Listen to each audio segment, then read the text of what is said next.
저는 저번 주하고 같은 본문을 중심으로 해서 믿음에서 떠나라고는 제목으로 말씀을 전하고자 합니다. 제가 요즘에 손녀를 볼 수 있는 시간이 참 많습니다. 매일매일 거의 손녀를 봅니다. 꼭 볼 때 저는 천사를 본 적이 없고 주 하나님을 본 적이 없는데 갑자기 천사를 본 느낌이고 뭐 주 하나님을 본 느낌이고, 그리고 그 청년 시절에 제 배우자하고 연애할 때 그 보는 느낌 그 이상입니다. 그런데 저녁에 이렇게 손을 잡고 이렇게 쭉 걸어가다가 보면 요즘에는 그 저녁에 이제 구름이 잔뜩 끼어 있어가지고 하늘에 보입니다. 평상시에는 뭐 집에 있다든지 건물 안에 있기 때문에 바깥에 나갈 수 있는 환경이 별로 없었는데, 그렇게 해가지고 이제 바깥에 나가보면은 구름이 하늘에 쭉 떠 있고, 어제 그제 같은 경우에는 이제 갑자기 캄캄하지도 않았는데 별이 떠 있기도 하지만 또 달도 떠 있는 겁니다. 그래서 이 손녀가 달이 떠 있다고 하면서 달을 보면서 이제 갑자기 또 생각을 해보는 겁니다. 평상시에는 그냥 말씀으로 생각하는데 실제적으로 저 하늘이 정말 높기도 하겠다. 그리고 이제 오늘자 신문에 보니까 뭐 아르테미스 해가지고 뭐 우주에 뭐 달을 탐사하는 그 인공위성을 미국에서 쏘아 올린다고 하는데, 또 몇 분 전에 뭐 발사 연기돼가지고 또 사실 그렇답니다. 그래서 이제 또 달 탐사를 한다는 겁니다. 사람이 간다는 거죠. 그러면 제가 그 이야기는 1960년대에 들었는데 지금 벌써 한 60년이 흘러갖고 이제 달 탐사를 새로 시작한다는 거죠. 그런데 60년 전이나 지금이나 저 하나를 볼 때는 너무 높고 있잖아요. 아무리 과학 문명이 발달했다고 할지라도 저 하늘에 대한 것들을 어떻게 정복할 수가 없는 거 있잖아요. 왜냐하면 너무 높고 너무 광대하니까. 그러면서 이제 생각해 보는 것이, 내가 인생을 60년 살았는데, 그러나 세상은 변한 것도 없지만 너무 내가 세상하고 나하고는 이 하늘하고는 격차가 너무 심하구나라는 것이 느껴집니다. 그러면서 또 느껴지는 게, 이 세상은 그냥 만들어진 것도 아니고 누구 말처럼 자꾸 변화되어져 가지고 생긴 것도 아니고, 그 다음에 인간이 그냥 이렇게 되어졌다 저렇게 되어졌다 상상을 할 수 있다. 그러나 이 세상 전체를 누군가가 만드셨다라고 하면 그 만드신 분이 이 세상이 어떻게 만들어졌는지 어떻게 이끌어가는지 절대적으로 지침을 마련해 주지 않는 한 우리는 알 수가 없다. 이렇게 이제 또 생각이 되어지는 게 됩니다. 그러면서 이제 또 다시 제가 목사이니까 성경을 또 통해서 또 이제 다시금 이제 세상을 바라보게 됩니다. 우리가 세상 살면서 제일 중요한 분이 누구냐면 내 배우자이기도 하고 돈도 중요합니다. 자녀도 정말 중요합니다. 그러나 내 인생의 과거, 현재, 미래, 영원히 나에게 있어서 제일 중요한 부분이고, 나는 뭐 세상에 살면서 나 혼자가 제일 중요하잖아요. 왜냐면 하나님 앞에 가는 것도 나 혼자이니까. 그러면 이 세상에서 제일 중요한 게 내 개인이 어떻게 하나님을 만나느냐. 하나님을 만난다라고 하면은 그냥 뭐 이렇게 우리가 대면하는 것도 있지만, 제일 중요한 건 하나님의 자녀가 되냐 안 되느냐. 그리고 저 하나님의 하늘에 있는 영이 내 안에 들어오느냐 안 들어오느냐. 그리고 저 하나님께서 보내시는 천군과 천사를 통하여서 내가 보호되느냐 안 보호되느냐. 그리고 내가 세상에 살면서 많은 문제가 있고 해결되지 못하는 많은 난제가 있잖아요. 그걸 내가 기도하면 저 하나님께서 들어주시고 응답해 주시고 말씀하시느냐, 그런 모든 것 자체가 보장되어진 가운데 세상에 살아가는 것 같고, 그렇지 않고 그냥 내가 생각하는 대로 살아가는 방식하고는 세상의 차원이 다릅니다. 그래서 우리 인간은 가장 먼저는 주 하나님을 만나야 됩니다. 만난다라는 것은 주 하나님의 자녀가 돼야 됩니다. 그런데 자녀가 되는 것은 순간이고 자녀가 되는 것은 순간이고, 자녀로서 사는 것은 나중의 일입니다. 그러니까 자녀가 되는 거하고 자녀로서 살아가는 거하고 자녀로서 권리를 누리고 하는 거는 별개의 일입니다. 근데 여러분과 나는 이미 하나님의 자녀는 다 분명히 되어졌습니다. 이유는 뭐냐? 제가 그렇게 말했기 때문에 그런 것이 아니라 여러분들 마음속에서 하나님께서 보내신 그리스도라고 하는 주 예수님을 우리가 마음속에 모셨고, 그거는 내 임무대로 모신 것이 아니라 요한복음 1장 12절에 약속을 붙잡고 그걸 모심으로 인하여서 우리는 지금 하나님의 자녀가 되어 있습니다. 그런데 내가 하나님의 자녀가 됐는지 안 됐는지 확인하는 길은 뭐가 필요하느냐? 시간이 필요하고, 경험이 필요하고, 노력이 필요하고, 유기가 필요하고, 그 다음에 여러분과 나의 의도적인 어떤 습관으로 인하여서 그게 자꾸 이제 경험이 되어지는 겁니다. 그런데 또 어떤 분들은 이제 이렇게 헷갈릴 수가 있습니다. 내가 하나님의 자녀가 되셨으면 뭔가 조금 뭔가 센세이션한 모습이 보인다든지, 뭔가 마음속에 충격이 보인다든지, 아니면 뭔가 세상에 기도면 뭔가 응답되어지는 거 보여줘야 되는 거 아닌가라고 생각할 수 있습니다. 물론 그럴 수 있습니다. 어떤 분들한테는 그렇게 주 하나님이 직접적으로 임재하시는 경우도 있습니다. 그러나 제가 데이터를 봤을 때는 오래된 제 경험상의 데이터를 봤을 때는 예수님을 그리스도로 영접한다고 해가지고 마음속에서 갑자기 어마어마한 일이 벌어지는 사람 거의 제가 보지를 못했습니다. 다만 시간이 흘러서 경험적으로 나타난다는 뿐이죠. 그래서 성경에서 제일 중요한 거는 주 하나님을 어떻게 만나느냐, 그리고 주 하나님이 누구시느냐, 주 하나님이 어떤 사람을 통해서 만나느냐, 그게 이 성경에서 제일 중요합니다. 그래서 신약 성경에 보면 마태, 마가, 누가, 요한복음에 보면 거기 예수님이라는 사람이 등장하잖아요. 예수님이 보면은 거기 보면 죽은 자도 살리시고 병든 자도 고치시고 수많은 사람 오는 사람 다 어루만져 주시고 문제를 다 해결해 주시는 거 뭐냐면, 그거를 쓴 사람, 마태라고 하는 사람, 마가라고 하는 사람, 누가라고 하는 사람, 요한이라고 하는 사람이 그걸 막 자세하게 쓴 이유는 뭐냐? 그리고 많은 것 가운데 극히 일부만 쓰는 이유가 뭐냐? 이걸 통하여서 여러분들은 보고 있는 사람은 이 예수님이라는 사람이 우리가 똑같은 인간이지만 사람들을 위해서 좀 헌신 봉사하는 그 사람 차원이 아니라 그분이 하나님의 아들이시고 그분이 구약 성경에서 그토록 보내시고자 약속하신 그리스도라고 하는 것을 알기 위하여서 그걸 썼다는 겁니다. 그래서 우리는 예수님을 알기 전에 그리스도를 먼저 알아야 됩니다. 성경 우리가 신앙생활을 하시는 분들은 예수님을 잘 압니다. 근데 그리스도는 모릅니다. 이게 참 난세스입니다. 이해하시겠습니까? 성경에서 제일 중요한 단어가 예수님 이전에 누구가 중요하냐면 그리스도가 중요합니다. 그래서 신약 성경은 그 그리스도가 바로 예수다, 이걸 연결하는 것이고, 구약 성경에서는 누가 등장하나 계속 창세기 3장 15절부터 그리스도 계속 등장합니다. 그러니까 우리가 구약 성경을 보면서 그리스도를 알아야 되는 것이고, 그 그리스도가 신약 성경에 바로 예수였다. 그리고 사도행전부터 로마서 고린도전서 흘러가면서 그리스도가 바로 주 예수님인데 그분이 다시 오신다. 그게 주제라는 겁니다. 그래서 우리는 가장 먼저 그리스도를 아는 게 제일 중요합니다. 예수를 알기 전에 그리스도를 알아야 됩니다. 예수를 알기 전에 그리스도를 알아야만이 그리스도가 바로 예수인 분이니까. 그래서 구약 성경에 보면은 하나님께서 우리에게 주신 이름이 뭐냐면 그리스도라고 하는 이름입니다. 근데 여러분들이 좀 이런 생각이 들 겁니다. 그리스도? 뭐야?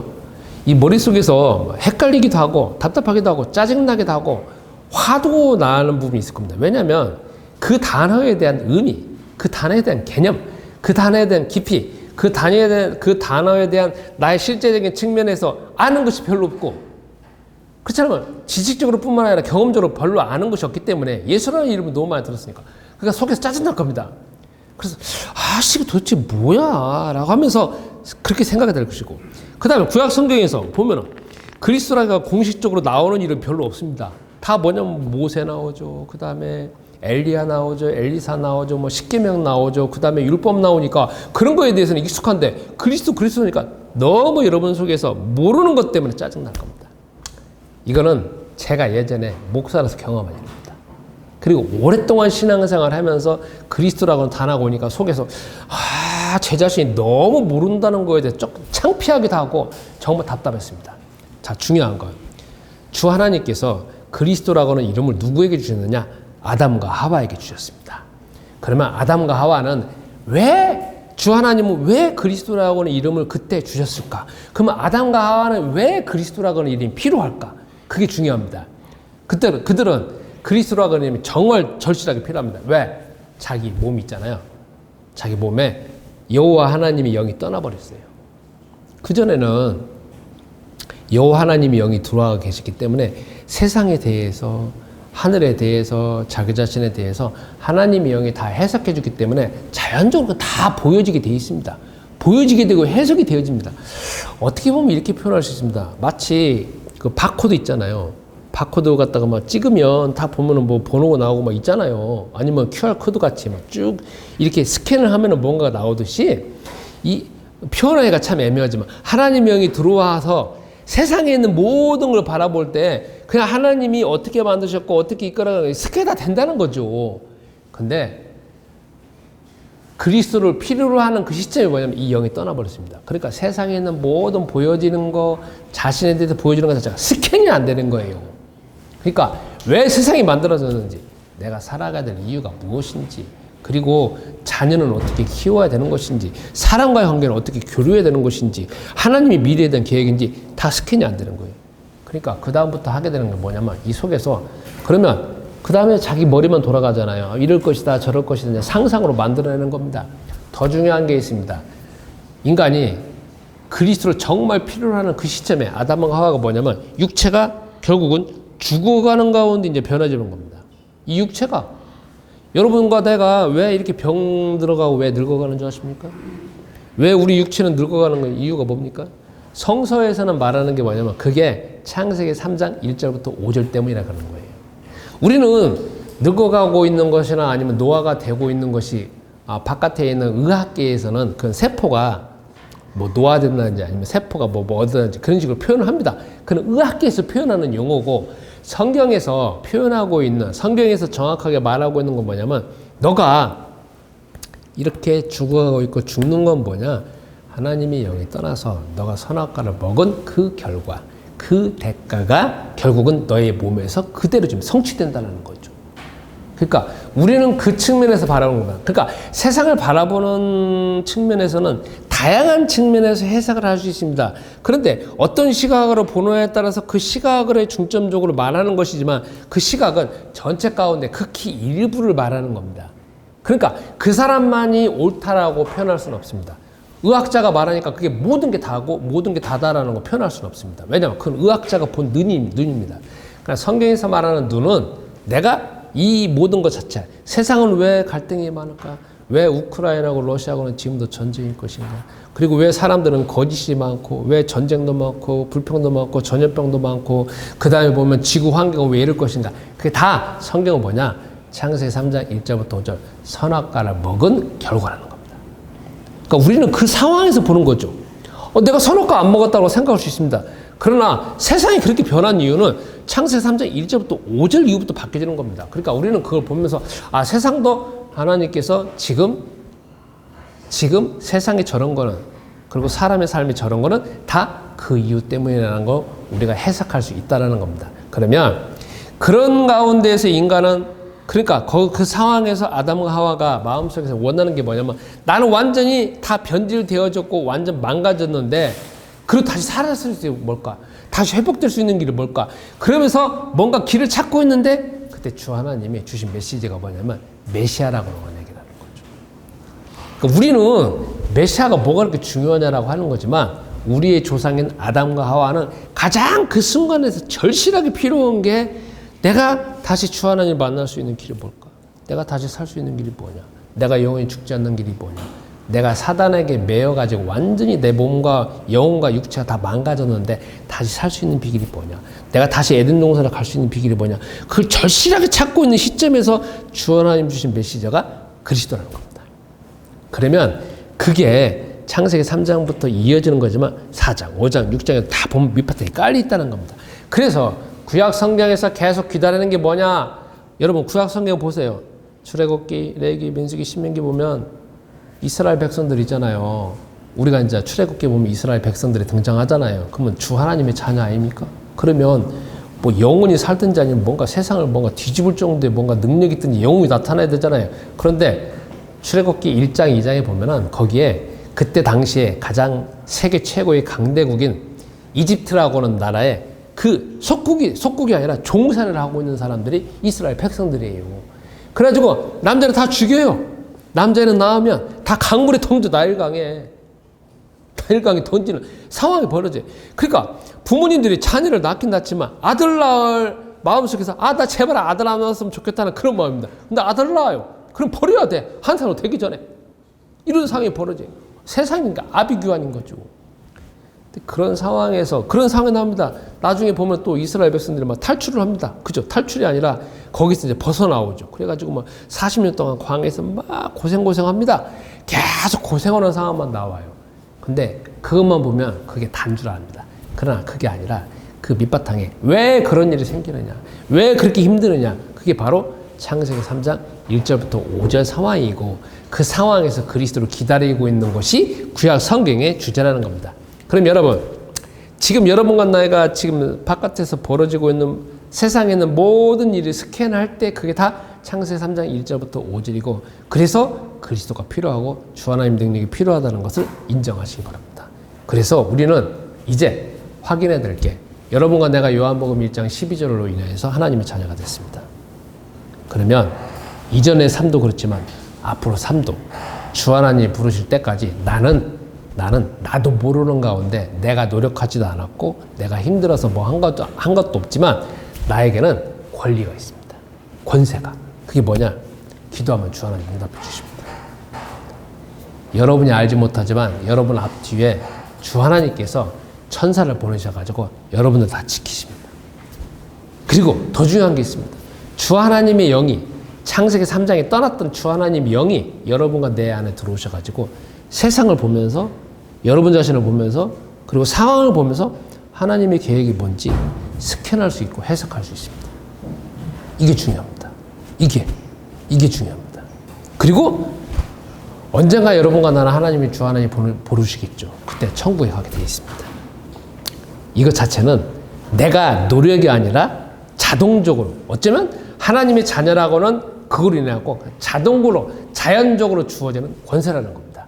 그래서 우리는 해야 될 일이 뭐냐? 이 권세가 주어진 것은 어떻게 보면 여러분과 나에게 이론일 수가 있습니다. 그거를 나의 삶에서, 자녀와의 관계에서, 그 다음에 배우자와의 관계에서, 일하는 가운데에서, 사업하는 가운데, 뭐 하는 가운데서 자꾸 그걸 경험하고 누려지는 것이 우리가 앞으로 살아가는 가운데 해야 될 일입니다. 그러니까 그러면 두 번째로 우리가 이제 살펴볼 수 있는 게 디모데전서 4장입니다. 여러분 여기 보면은 어떤 사람들이 믿음에서 떠났다고 나와 있습니다. 저는 오늘 이제 이게 주제거든요. 믿음에서 떠났다. 믿음이라는 건 아까 제가 첫 번째 말한 그 부분을 믿음이라고 표현할 수 있습니다. 그 자체가 믿음이고 믿음이라는 것은 내가 무엇인가를 믿는다라고 하면은 믿음에 대한 내용이 있고 행동이 있습니다. 그러니까 아까 말한 것처럼 나는 그리스도로 인해서 하나님의 자녀가 되었다는 그 자체가 믿음에 대한 내용입니다. 어떻게 생활해야 되는가라고 하는 건 뭐냐면 이제 우리에게 중요한 게 뭐냐면 개인 교회를 키우는 것이 중요합니다. 키우는 것이 중요합니다. 자, 믿음에서 떠나기 이전에 우리는 믿음에서 떠난 사람이 아니라 지금 믿음 안에 있는 사람이기 때문에 우리 믿음을 확립시키기 위해서 가장 우리 개인이 필요한 게 뭐냐면 개인 기도 생활이 필요합니다. 제가 이렇게 말씀드릴 수 있습니다. 제가 어저께 저희 조카가 비싼 외식을 시켜줬습니다. 그리고 이번 주에 외식한 게 한 서너 번 됩니다. 비싸요. 한 번도 안 먹어본, 제 일생에 한 번도 안 먹어본 거 먹어봤습니다. 그것도 서양식으로 먹어봤어요. 서양식. 다 먹어가고 너무 맛있었고 집에 와가지고 이제 질리니까 와서 멸치를 먹었습니다. 꼴뚜기를 먹었어요. 왜냐면 그리고 신김치를 조금 한번 먹었습니다. 왜냐면 저는 동양식이니까 그랬습니다. 근데 잘 먹어가지고 어제 저녁에 잠을 자는데 잠이 제대로 안 와요. 왜냐면 배불러가지고. 그래서 2시에 일어나고 또 배를 만져고 끄끄끄 거리다가 겨우 잤습니다. 근데 있잖아요. 아침 일어나는데요. 배가 고파요.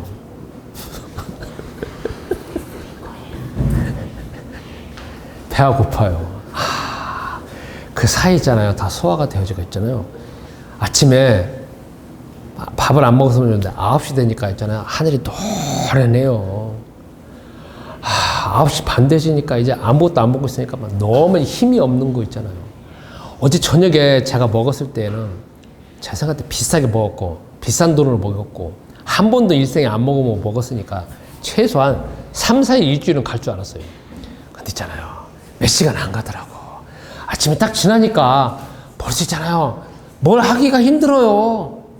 말하기도 힘들고 돌아다니는데 너무 힘이 없는 거 있잖아요. 제가 어떤 마음인 줄 알아요? 비싼 거 어쩌냐고 그렇게 비싼 거 먹었는데 너무 그 비싼 거 자체가 몇 시간 가지를 않는구나. 너무 허무한 거 있잖아요. 이번 주 내내 그랬어요. 이번 주 내내. 비싼 거 많이 먹었다니까 제가. 제 돈으로 모은 게 아니라 같이 먹어서. 제가 사주기도 하고. 근데 그게 몇 시간 안 가더라는 거죠. 몇 시간 안 가서 또 이렇다는 거죠. 저희 자녀 중에 한 명이 축구 선수예요. 근데 이번 주에 저하고 통화를 하는데 제가 식중독에 걸렸대요. 그래서 4일 동안 밥을 제대로 못 먹었대요. 그러고 난 다음에 뭐라고 썼는지는 아빠 너무 힘들다는 거야. 왜 힘드냐니까 4일 동안 밥을 제대로 안 먹었는데 제가 키웠던 근육 있죠. 그 근육이 완전 30% 50% 다운돼 가지고 있잖아요.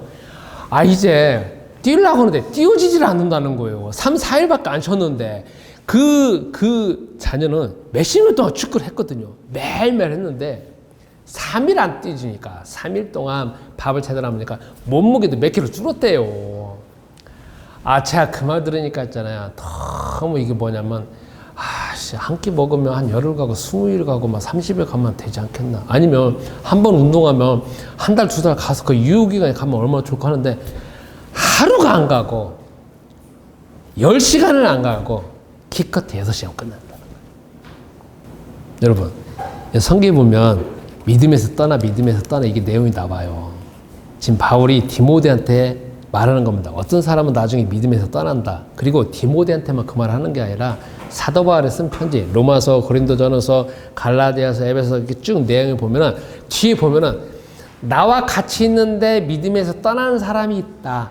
나와 같이 있는데 세상으로 간 사람이 있다 하면서 막 알렉산더 후메네오를 말하고 또 누군가를 또 말해요. 그 사람들 다 뭐냐면 신앙생활을 잘한 것에 비해 잘했는데 어느 순간에 인생이라는 긴 시점에서 보면 어느 시간에 그 시간 타이밍에서 믿음에서 떠날 수밖에 없는 환경과 그렇게 결국 떠났다는 겁니다. 그러면 가장 결정적인 이유는 뭐냐면 내가 일주일 전에, 한 달 전에, 몇 년 전에 가지고 있는 내 어떤 신앙적인 어떤 뜨거움, 내가 그때 믿음을 더 가지고 있었다라고는 그 행동적인 거 아니면 그런 거 자체가 하루면 없어진다는 거예요. 이게 참 안타까운 일이에요. 하루는 없어져. 밥 먹는 거 똑같이 6시간 지나면 없어져. 이게 너무 저한테는 짜증나는 일이고 저한테 너무 안타까운 일이에요. 저도 만약에 아까 그 축구 선수가 20년 동안 축구 했는데도 불구하고 3일 동안 4일 동안 안 하니까 몸무게도 빠지고 이제 다시 회복하려면 2, 3개월 걸린대요. 아니 이게 얼마나 말도 안 되는 이야기잖아요. 그러면 우리의 신앙도 마찬가지예요. 여러분 우리 신앙생활도 항상 뭐하고 비교하냐면 먹는 거하고 비교하고 그리고 예수님은 항상 제자들에게 보여주는 게 계속 산에서 기도하는 거 매일매일 기도하는 것 자체는 행동으로 보여주신 거예요. 그게 뭐냐면 그 전능하신 주 하나님의 아들이신 하나님도 와갖고 그냥 주 하나님의 아들이니까 평생 아무것도 안 하면 되잖아요. 근데 왜 그분도 기도하시느냐. 이 인간의 육체는 인간의 육체가 가지고 있는 이 믿음의 유효 시간은 6시간도 안 간다는 거야. 이게 참 안타까운 일이에요. 그러면 6시간 지나면 어떻게 되느냐. 내가 가지고 있는 믿음의 어떤 내용, 믿음의 행위, 믿음의 결과를 희미한 가운데에서 그냥 속에서 사그라지고 그 다음에는 또 새로운 믿음의 내용, 또 새로운 믿음의 행위, 또 새로운 믿음에 대한 힘이 필요하다는 거야. 저도 이 말 하는데요. 참 안타까워요. 안타까워. 그래서 우리가 바깥에 보거나 아니면 우리 여러분 자신을 보세요. 내가 10년 전에, 20년 전에, 30년 전에 내가 신앙생활 너무 잘했는데 내가 예전에 청년 시절에 너무 교회에서 생활을 많이 했는데 근데 어느 순간 없어요. 다 저도 마찬가지지만 다 과거 어떤 사람 만나면 과거 이야기 하는 건 이야기는 과거 이야기를 하는 건 내용 보면 다 현재는 아니라는 거잖아. 그잖아요. 어떤 사람 만나 과거 이야기 하는 이거 보겠습니다. 바쁜데 그건 뭐냐면 나는 과거에 그랬다는 거지 현재는 아니라는 거잖아. 그래서 있잖아요. 우리에게 필요한 게 뭐냐? 이렇게 예배 드리는 건 일주일에 한 번이에요.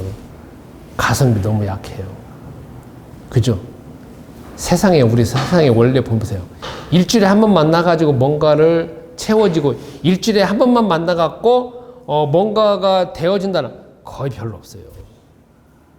일주일에 한 번 만나지만, 자기가 집에 가가지고 그걸 연습을 하고, 또 복습을 하고, 또 훈련해야만 그게 커지는 거 아니에요. 근데 일주일에 한 번 딱 하고 만나고 난 다음에 예배 시간 딱 끝나 그러면 주 하나님 다음 주에 뵙겠습니다. 하고서 내가 가서 똑같이 생활한다 나오면 나는 바뀌어질 시간이나 아니면 내 응답받을 시간이나 아니면 믿음의 내용 자체는 이미 다 그에 소멸되고 희미한 기억밖에 없다라는 거죠. 그러니까 희미한 기억밖에 없으니까 나의 삶에서 그것을 이길 수 있거나 아니면 행동할 수 있거나 그거를 계속 응답받을 수 있는 힘이 없는 거야. 힘이 없는 거야. 중요한 건 힘이 없는 거야. 내용은 있지만 기억은 있어.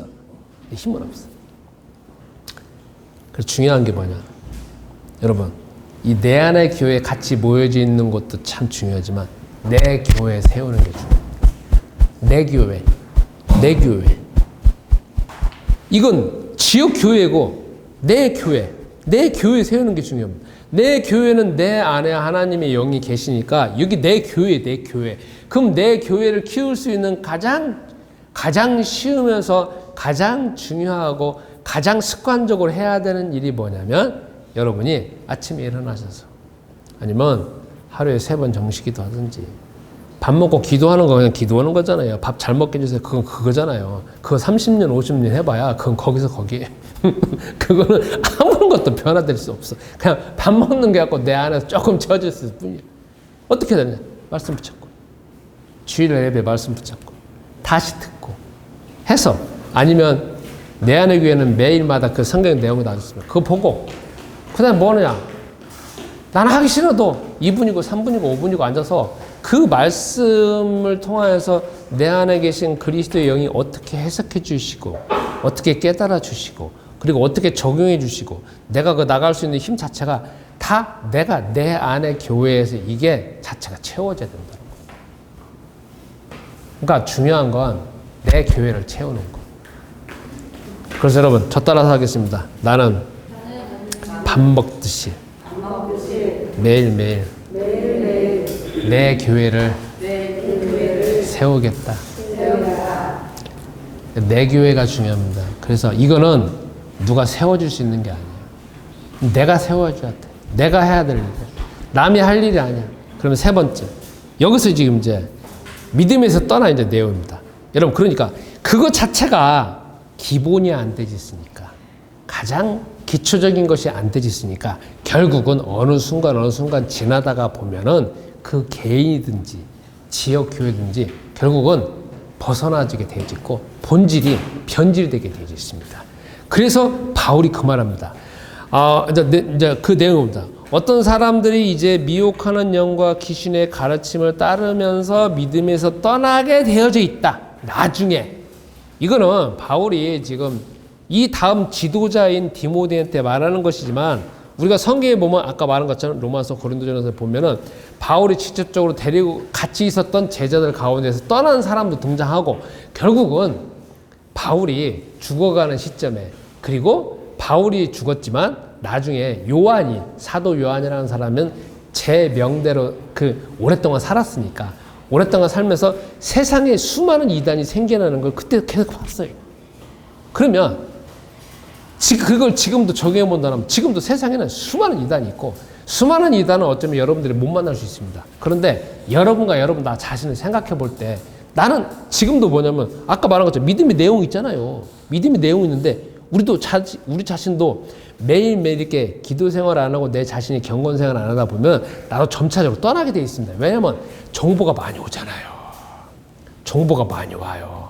그러면서 야, 너 이러면 하나님의 자녀 돼. 지금부터 열심히 살면 돼. 그래 너 있잖아.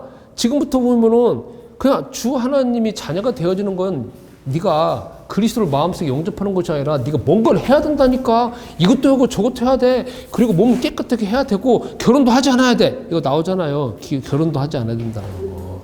혼인도 금하고 어떤 음식물을 먹지 말라고. 그게 결국은 위로 쭉 나오거든요. 여러분 오늘날 보세요. 혼인 안 하면 돼. 결혼 안 하면 돼. 그러면 하나님이 자녀가 될 수 있다. 그게 맞아요? 안 맞다니까. 내가 뭔가를 행동을 한다라는 거는 그런 걸로 인해서 하나님의 자녀가 된다라는 거는 아직 성경의 가장 기본적인 거, 가장 기초적인 거, 가장 근본적인 게 모른다는 거죠. 근데 그거는 왜 모르느냐? 처음엔 알았을 수 있어요. 알았을 수 있어. 그런데 제가 말한 것처럼 자기 개인이 경건 생활을 인해서 자꾸 그게 믿음이 자꾸 키워지지 않는 한 뭔가 오면은 자꾸 영향을 받게 되어 있어. 결국은 떠나게 되어 있다는 거죠. 그래서 여러분, 결론을 맺겠습니다. 이번 주에도 제일 중요한 게 다른 사람 탓이 아니라 내 탓이야. 응답받지 못하는 건 목사님이 잘 못 가르쳐서 그런 부분도 있어요. 저 젊었을 때 그렇게 했어요. 목사님 잘 못 가르쳐서. 목사님이 저 수준밖에 안 하니까 내가 응답 못 받는다고 생각했어요. 남의 탓을 돌렸어. 그때 젊었을 때야. 근데 나이가 딱 들어가고 제정신 차려보니까 있잖아요. 내 문제, 나 문제가 아니더라고. 아무리 누군가가 실없이 말한다 할지라도 있잖아요. 그걸 어떻게 듣느냐에 따라서 그 사람에 따라 달라지더라고. 그래서 여러분, 이번 주에도 누구도 보는 사람이 없어요. 누구도 감시하는 사람이 없어. 그래서 내 믿음은 누가 세워야 되느냐? 내가 세워야 돼. 그러니까 내 안의 교회가, 여기 지역교회인 내 안의 교회가 중요한 게 아니라 나 자신 안에 있는 그리스도 영이 계신 내가 중요하다는 거야. 내가 있는 장소, 내가 있는 환경에 있는 내 교회가 중요하다는 거죠. 그래서 이번 주에도 식사는 꼭 하시지만 꼭 말씀 붙잡고 기도하셔서 말씀이 나의 삶에서 적용되어지고 내 생각과 행동이 바뀌어지는 계기가 되도록. 그리고 이게 하루만 끝나면 된다는 게 아니라는 거죠. 1년에 한 번 하고 될 일도 아니고 잠시 기분이 땡겨서 잠시 해갖고 되는 일도 아니고 이거는 결과가 나오든 안 나오든 꾸준히 매일매일 해야 되는 일이기 때문에 이 삶을 여러분 붙잡고 이번 한 주간도 이 습관을 꼭 길러주셨으면 합니다. 우리 말씀 붙잡고 잠깐 1분 동안 기도하겠습니다. 주 하나님, 이 시간 저희들을 예물 드립니다. 이 예물이 주의 복음 위에 온전히 쓰여지게 하옵소서. 우리가 한 주간 동안 주 하나님의 자녀로서의 삶이 넉넉하게 사라지도록 주께서 이미 모든 축복과 권세를 주신 줄로 믿습니다.